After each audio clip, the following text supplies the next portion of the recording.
Chapter 9. Dreams Made Real. What are you doing here? Jamal stammered, backing away from Dr. Facilier. The skull on his necklace flared. How do you know where I live? The Shadow Man grinned. His teeth glinted in the moonlight. He was standing on the front stoop, holding the cane with the crystal. Enchanté, Dr. Facilier said, tipping his top hat forward. He aimed his cane at Jamal's throat. Haven't you figured it out yet? As long as you have my necklace, we're connected. My grandmother's necklace, Jamal said, reaching for it. His fingers clasped the skull. He could feel heat emanating from it. The shadows, the tarot cards. You did that to me. He backed away in fear, but the Shadow Man only tilted his head back and chuckled. Well now, I can't take all the credit. I had a little help from my friends on the other side. Your friends did that? They're special friends, Dr. Facilier said. They help me get what I want. And right now, I want that necklace from your grandmother. But I can't give it to you, Jamal protested. My grandmother left it to me. I already told you. She wouldn't like it. What he didn't say was that he was afraid of why the Shadow Man wanted the necklace so badly, and what he'd do with it. It clearly had special powers and could protect him. If you give me the necklace, Dr. Facilier said, then all these terrible things will stop, and you'll no longer be in your brother's shadow.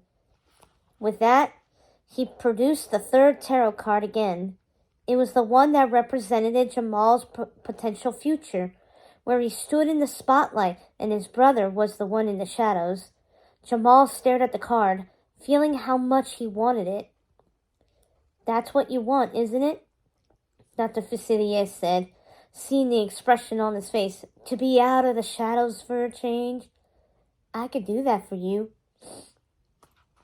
Jamal licked his lips. He was so tempted. But then, the skull necklace flared again. It was a warning. But what if there was another way? To keep the necklace and get the future depicted in the card? What if I could offer you another form of payment? Jamal said, his voice wavering. Dr. Facilier raised his eyebrows and tipped his hat. A bargaining man, huh? What else could you possibly have that I'd want? Right. Wait here, Jamal said. He dashed back into his house, trampling over the tarot cards littering the hallway floor. The shadow monster stared up at him. Guilt pooled in his gut, but he ignored it. I have to do this, he thought, running into his bedroom. He crept to his brother's bed, slipping and sliding on tarot cards. Malik was still sound asleep with the pillow over his head. His muffled snores drifted out. Jamal knelt down and reached under his brother's bed. His hands landed on the trumpet case. He slid it out, flipped the clasps, and cracked open the lid, revealing the trumpet. I'm really sorry, Jamal whispered, slipping the trumpet out of the case. But I need this. You don't understand what it's like. He shut the case and slid it back under the bed. Then he ran outside, where he found Dr. Facilier waiting for him, not very patiently. Little man, this had better be worth it. My time is highly valuable. Jamal held up the trumpet. Its brassy surface glinted in the pale moonlight. Right, I could trade you this, he said, ignoring the terrible feeling in his gut. Dr. Facilier frowned. A trumpet? Now what would I want with that? My grandmother left it to my brother, Jamal said. We each got a gift from her estate.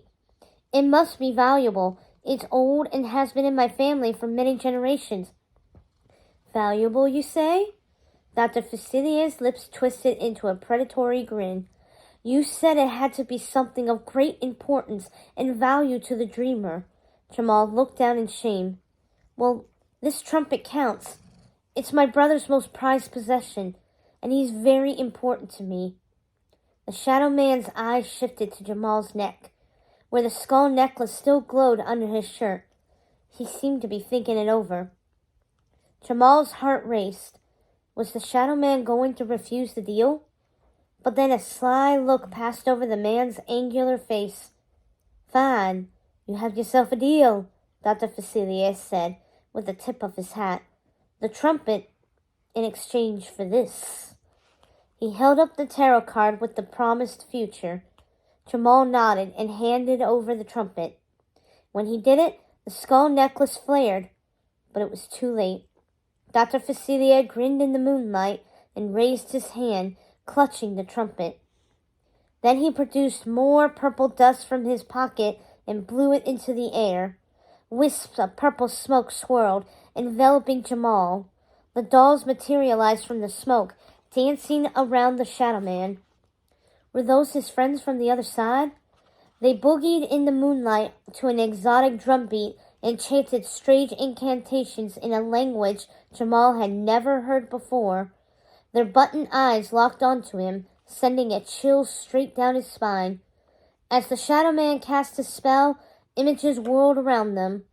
Jamal winning at basketball, reading his stories in front of an audience, answering questions in science class, riding the school bus home surrounded by adoring friends. The scenes were mesmerizing. He couldn't wait for it all to happen. Then the Shadow Man cackled.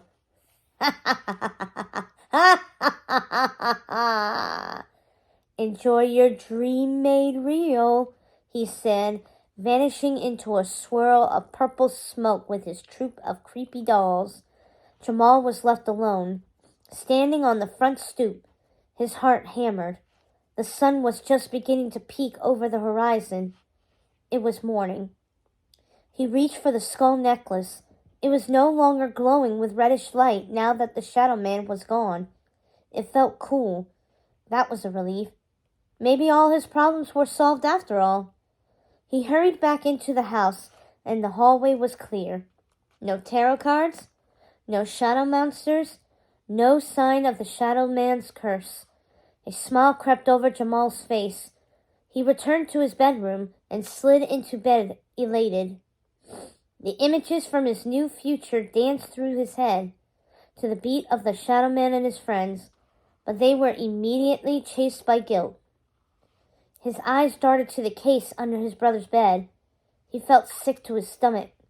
He couldn't believe that he had stolen his brother's trumpet. Malik was going to be so upset when he woke up and discovered that it was gone. Worse yet, Jamal had made a deal with the Shadow Man. He felt acid burn his throat and swallowed hard.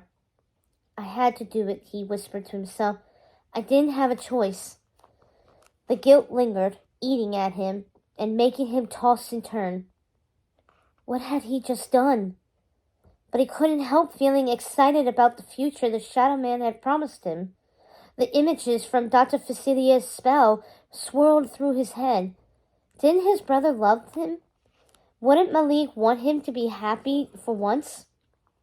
His brother would have to understand, Jamal thought. Though he tried to sleep, it was hard when he was this excited.